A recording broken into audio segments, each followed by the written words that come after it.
Today on The Real Story, anti-Semitism at an all-time high nationwide. Connecticut seeing its own spike in hate toward the Jewish community. We're breaking it down with the executive director of Robert Kraft's foundation, Fighting Back, discussing how we can confront hate and what needs to change. But first, Secretary of the State Stephanie Thomas is here as conversations this legislative session surround what voting in the upcoming presidential primary will look like. Early voting, voting rights, and getting people to care. It's all ahead this morning on The Real Story.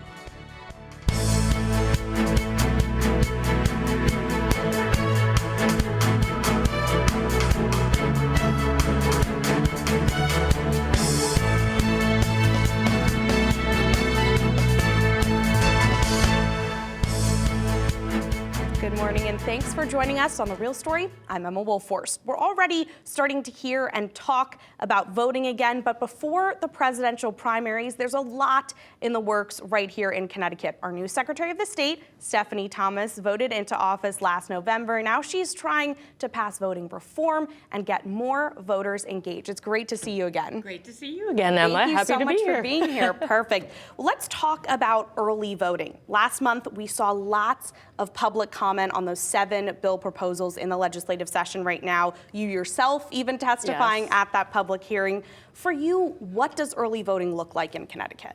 For me, it looks like 10 days, but 2 full weekends and a lot of time for people who are living busy lives to find time to vote. But what it also looks like is full funding by the state. So you talk about that full funding. I want to get back to that, but really quickly with the 10 days. That's been a big topic of conversation, just how many days early. Why 10 days for you? I know you've spoken before about weekends being important. Yes, I do believe weekends are important. Just anecdotally, as I travel around the state, a lot of people talk about Saturdays and Sundays being the best time for them.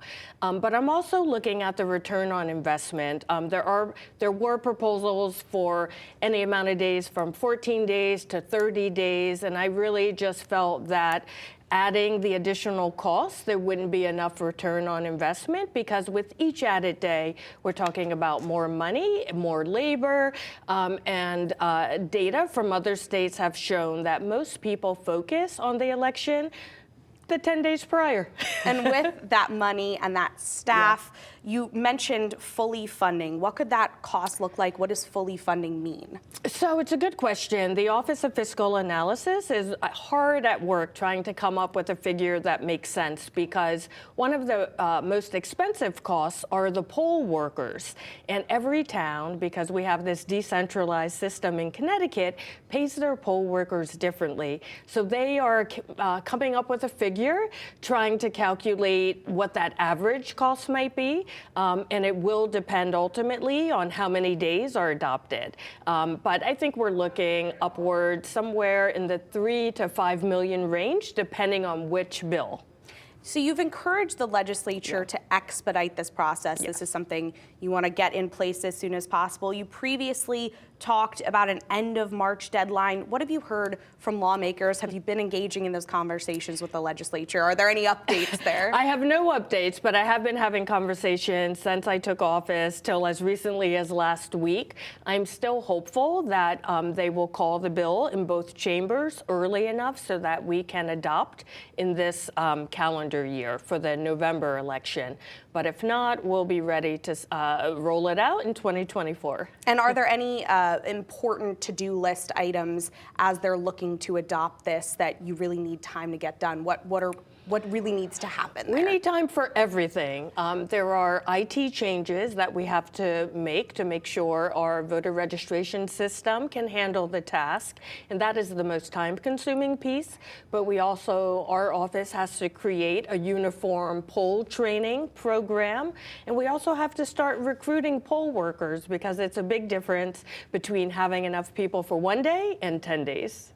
Absolutely. So another big way we could see Connecticut elections change, a bipartisan measure moving through the legislature right now to change the state's presidential primary, to move it up from that last Tuesday to the first Tuesday in April. That bill just recently passed out of committee. Is that calendar shift something you support?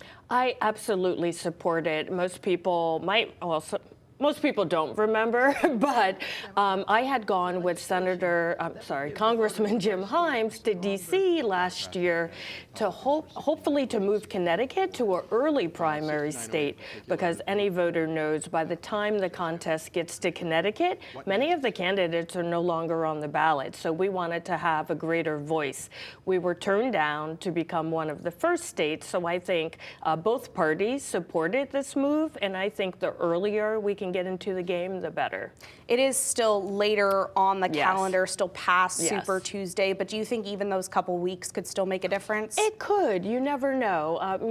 If we think back to the last presidential election, there were so many candidates, and some stayed in longer than others. So I think any week earlier is better. And people are saying this could bring in some more money for the state? Yes, absolutely. You know, if people come here to campaign, if they see us as a more viable state to campaign in, I think that helps Connecticut businesses and voters alike.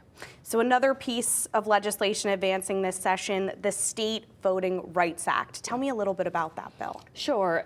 It's a long bill with many sections, but there are a few things that I like to tout. One, making sure that if a town has English as a second language population that meets a certain threshold, voting information and ballots will be available in that language. Usually for most towns in Connecticut, it breaks down to Spanish, but there are a few other languages in some towns that get elevated. It also would prevent towns from making changes that might disenfranchise voters. And why do you think it's important to have something like that here? I think it's important to have something like this everywhere. We rely a lot on federal guidelines and laws, but as we've seen more recently, those things are not sacrosanct. So if we as Connecticut hold these ideals as one of our values, it makes sense to codify it into our law so that we are not at the whim of the federal government. And a legislative proposal not advancing this session, something that recently died, was ranked choice voting that was supported by Governor Ned Lamont during his campaign. But 5 proposals weren't advanced out of the Government Administration and Elections Committee. Were you in support of ranked choice voting? What was your stance there? I had actually drafted a bill that would have called for Connecticut to do a really robust study this year and next, and then offer municipalities an option of doing an opt-in in 2025. Part of the issue is we cannot even do ranked choice voting here in Connecticut yet because of our tabulators. So that machine that we feed our ballots into, to do ranked choice voting, it needs to have greater sophistication.